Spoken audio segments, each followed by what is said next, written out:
मुनीर की ये गीदड़ भपकी क्यों है? भारत किसी गलत फहमी में ना रहे। भारत किस गलत फहमी में? आतंकवादियों को जहां पनपाया गया, टारगेटेड अटैक करके उन जगहों को उड़ाया गया, उसके बाद जब वहां की आर्मी का इन्वॉल्वमेंट हुआ, उनको भी यह बता दिया गया कि इसमें बीच में आएंगे तो आपका भी यह हाल होगा, ना तो आतंक के आकाओं को छोड़ा जाएगा ना आतंकियों को छोड़ा जाएगा। अगली बार हमारा जवाब और तेज होगा, तेज होगा, स्विफ्ट होगा। क्या कहना चाह रहे हैं आप? बहरहाल वो ऑडियंस जिन्होंने उनको ये उपाधि दी है उसको कुछ तो कहना है, इसलिए उन्होंने कहा अगली बार का जवाब विनाशकारी होगा। अगली बार के लिए इंतजार क्यों कर रहे थे? पिछली बार ऐसी क्या कमी रह गई थी, कसर रह गई थी? अगर आपके हाथ में था और आप में ये हिम्मत है इतना गलत करने के बाद पूरी दुनिया में, हिंदुस्तान तो छोड़ दीजिए, तो कीजिए ना। पाकिस्तान एक शांति प्रिय, इससे बड़ा कोई लतीफा हो सकता है? ये जो आप सुन रहे हैं, ना पहली वाली लाइन पे जाइए, बहुत बड़ी लाइन है। पाकिस्तान एक शांति प्रिय देश है। पाकिस्तान शांति प्रिय देश है। जिस तरह का उसका रिकॉर्ड रहा है, पूरी दुनिया में आतंक की जड़ कहां है, किसी से पूछिए, किसी बच्चे से पूछिए, वो बता देगा आपको पाकिस्तान शांति प्रिय देश है। ये जो है, इससे बड़ा कोई सदी का लतीफा नहीं हो सकता। और ये ताजे ताजे बने हुए CDF ने अपनी जनता को सुनाया है कि पाकिस्तान एक शांति प्रिय देश है। अगली लाइन ये कहती है, यहां कोई हमारी संप्रभुता की परीक्षा नहीं ले सकता। बलोच ले रहे हैं परीक्षा, खैबर पख्तूनवा में चल रहा है, उधर सिंधियों ने अपना एक महाज बनाकर एक तरीके से आंदोलन की चेतावनी दे दी है। पंजाब तक में लोग अब एहतराम करने के लिए तैयार नहीं है। POK में आए दिन आंदोलन चल रहे हैं। हमारी सॉवरेनिटी को कोई चैलेंज नहीं कर सकता। अच्छा, हम पर हमला हुआ तो जवाब और खतरनाक होगा, और खतरनाक होगा। मुंह चलाने में कोई कसर नहीं छोड़नी चाहिए, यही इसका लब्बुलुआब है। पाकिस्तान हर चुनौती का सामना करने के लिए तैयार है। पाकिस्तान हर चुनौती का सामना करने के लिए अगर तैयार है तो IMF के पास लेकर कटोरा क्यों जाता है? अमेरिका के पास क्यों हाथ फैला देता है? चाइना से तो क्यों कहता है कि पहले हथियार दे दो, बाद में हिसाब करते रहना, यार अभी पैसे का तकाजा मत करो। तालिबान को स्पष्ट संदेश दिया जा चुका है। तालिबान को स्पष्ट संदेश दिया जा चुका है। कैसे? पोस्टों पर कब्जा हो रहा है पाकिस्तान की, और वहां पर खड़े हुए TTP के लोग कह रहे हैं कि सुनो, हमको दिखा के जाना उधर, अगर आगे जाना है या पीछे जाना है तो। ये है, अफगान या तो पाकिस्तान को चुन ले या TTP को। सवाल यह है कि वो तमाम बातें जो अपने आप को कॉन्ट्रडिक्ट करती हैं, CDF ने अपने पहले भाषण में, पाकिस्तान के CDF ने वो तमाम बातें कही हैं। सवाल यह है कि वो कौन से लोग हैं जो इन बातों को सब्सक्राइब करते हैं? टारगेट ऑडियंस कौन है जिसके लिए ये बातें कही गई हैं? आरजू जी, इनमें से तो किसी बात में सब्सटेंस नजर नहीं आ रहा है। देखिए, पाकिस्तान में इस वक्त सभी जानते हैं कि 50% से ज़्यादा लोग जो हैं वो पॉवर्टी लाइन के नीचे जा चुके हैं। और अगर इनकी यही बातें रहीं, इनकी यही स्टेटमेंट्स रहीं, तो 95% भी चले जाएंगे। और इससे इन्हें कोई फ़र्क नहीं पड़ता है, इसलिए कि ये सिर्फ 5% पाकिस्तानी ही हैं जिनको पूरा खाना मिल रहा है, या जिनके पास जॉब्स हैं, जिनको पैसा मिल रहा है, या जिन्हें इन लड़ाई झगड़ों से। आरजू जी, आपकी ही परमिशन से आप जो कह रही हैं ना, पाकिस्तान की जनता 50% पॉवर्टी लाइन के नीचे, जरा देख लीजिए, वो भी मैं आपको दिखा देना चाहता हूं। जब CDF इतनी बड़ी बड़ी, एक तो उस मुल्क में आप 5 स्टार जनरल बन जाएं, उसके बाद अपने आप को फील्ड मार्शल घोषित कर लें, उसके बाद आप अपने आप को CDF भी बना लें, लेकिन वहां की हकीकत इससे नहीं बदल जाती। मुनीर के बयान की हकीकत, CDF बनने पर तेवर दिखाना असल में वो चाह रहे हैं। वो चाहते हैं कि मैं कम से कम मुंह चलाने में पीछे क्यों रहूं, वरना जनता कहेगी बाकी गोलियां बंदूक तो चल नहीं रही है, मुंह चलाना भी बंद कर दिया। कंगाली से ध्यान हटाने के लिए डींगे हाकी जा रही हैं। जनता का ध्यान कंगाली पर है। आप जानते हैं वहां गधों से ऊपर बात नहीं हो रही है, वहां पर जनता को यह संदेश देना, नहीं चिंता मत करो, हौसले तुम्हारे आली हैं और मैं उसका जिम्मेदार हूं। सेना पर कंट्रोल बढ़ाने के लिए यह बयानबाजी की जा रही है, और साथ ही बयानबाजी इसलिए की जा रही है ताकि इंटरनेशनल फ्रेटर्निटी को भी एक संदेश दिया जा सके, अंतर्राष्ट्रीय स्तर पर अपनी एक छवि बनाई जा सके।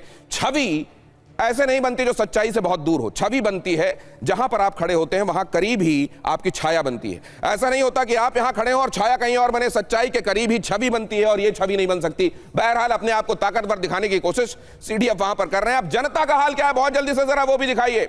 मुनीर का बयान की हकीकत तो आपने देख ली, लेकिन जनता का हाल क्या है? उस जनता का CDF और वहां पॉवर्टी लाइन से कितने लोग नीचे हैं, क्या स्थिति है, जरा पाकिस्तान का वो हाल भी देख लीजिए। अपने यहां लोगों का ध्यान डाइवर्ट कराकर क्या कर रहे हैं CDF, जरा वो भी देखिए। यहां बहुत जल्दी से आपको यह भी दिखाता हूं क्या है वहां की स्थिति।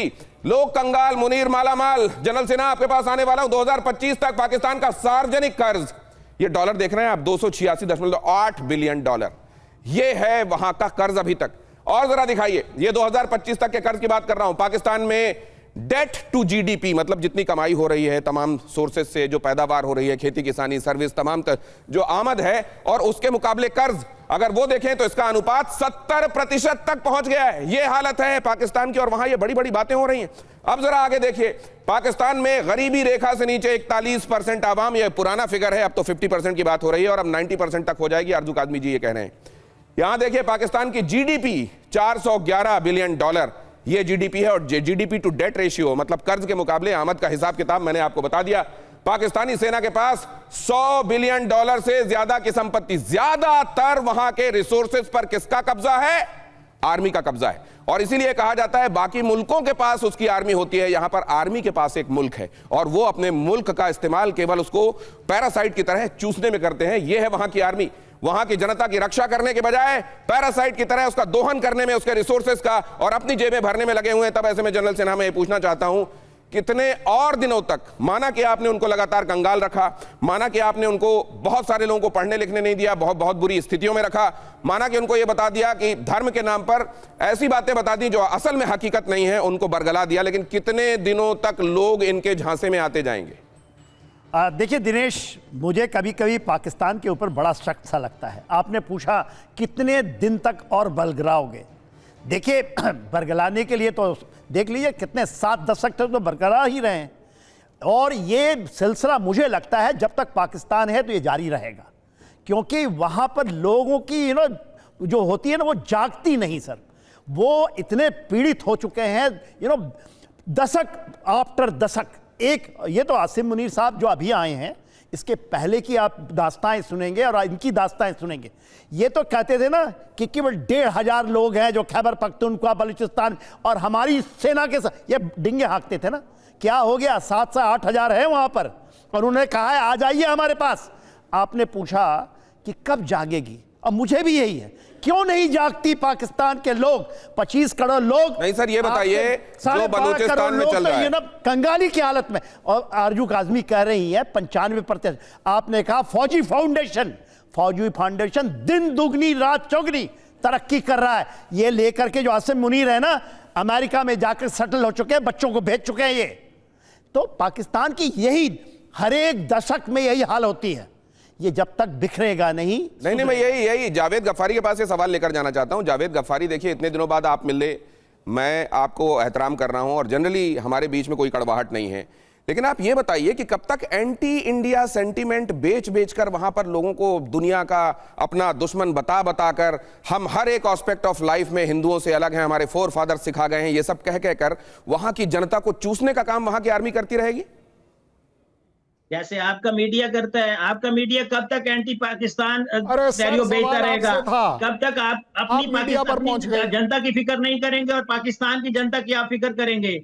आपके जो प्रोग्राम्स हैं सर, मेरे जो लोग थे ना सर, पहलगाम में वादियों को घूमने गए हुए थे जावेद गफ्फारी, उनको धर्म पूछकर गोली मार दी गई। उनसे कहा गया कि कलमा पढ़ सकते हो कि नहीं, गोली मार दी गई। अरे सुनिए ना जावेद गफ्फारी, क्यों आप कह रहे हो ना कि आप अपने यहाँ इंडिगो पर बात ना करके आप पाकिस्तान पर बात क्यों कर रहे हो? सुन लो मैं क्यों कर रहा हूँ जावेद गफ्फारी, सुन लीजिए आप। इसलिए कर रहा हूं जावेद गफ्फारी कि खून बहाया है वहां के लोगों ने यहां आकर, हमारे पीछे, पीठ के पीछे छुरे घोपे गए। हमने जब अमन के हाथ बढ़ाए तो हमको छुरे मारे गए। और हमेशा पाकिस्तान की ये नियत रही है वहां के फौजी हुक्मरानों की, खासतौर से, और जानबूझकर मैं ये शब्द बड़ी जिम्मेदारी से इस्तेमाल कर रहा हूं, फौजी हुक्मरान जो वहां के लोगों को चूसते हैं, वहां के लोगों को कंगाल बनाते जा रहे हैं। आपके सामने आपकी आर्थिक स्थिति का, ये मैंने नहीं, मीडिया ने नहीं रख दिया है सर, यहां हमने फैब्रिकेट नहीं किया, ये आपके हालात हैं सर। और उसके बाद वहां के लोग पैरासाइट की तरह आर्मी वहां चूस रही है, केवल एंटी इंडिया सेंटीमेंट बेच कर। जावेद गफ्फारी, मैं यही तो कह रहा हूं कि जनाब वाला दिनेश गौतम साहब, मैं आपकी कदर करता हूं। आपको याद होगा जब अफगानिस्तान रिजीम चेंज हो रहा था, उस दिन सबसे पहले इंटरव्यू आपने किया था उसका, अफगानिस्तान के फॉरेन उसका मिनिस्टर का। आपने कहा था कि हम इंटरव्यू कर रहे हैं उसका, हम इसको नहीं बनने देंगे। उस वक्त आप खिलाफ थे अफगानिस्तान के, आज अफगानिस्तान के सगे कैसे बन गए? दिनेश गौतम ने इंटरव्यू किया था, मुझे याद है, और उसके ऊपर दिनेश गौतम ने जब इंटरव्यू किया था सर, मुझे बहुत अच्छे से याद है, मैंने क्या सवाल पूछे थे। हमने कभी ये नहीं कहा हम बनने नहीं देंगे, बुरा लगता था, हमने कभी नहीं बनने, हमने कभी इस पर बात नहीं की। आपने लेकिन तालिबान को पनपाया, आपने एक जमाने में उनको शेल्टर दिया, प्रश्रय दिया, रिसोर्सेज दिए, उस समय जब अमेरिका वहां से उनको हाँक रहा था, आपने अपने दरवाजे खोल दिए, आ जाओ आ जाओ आ जाओ, यहां आ जाओ। आपने उनको कट्टरपंथ का पाठ पढ़ाया, उनको और कट्टर बनाया। अब वो ऐसे हो गए हैं कि आपके संभाले नहीं संभल रहे हैं। तब आप इधर उधर जहां आपको एड्रेस करना चाहिए, आप आईना क्यों साफ करते हैं? चेहरा साफ कीजिए, गर्द वहां लगी हुई है। आप उनको आज स्पॉन्सर क्यों कर रहे हैं? आज आप उनको ये आपको इल्हाम होते रहे और हम उसकी सफाइयां देते रहे।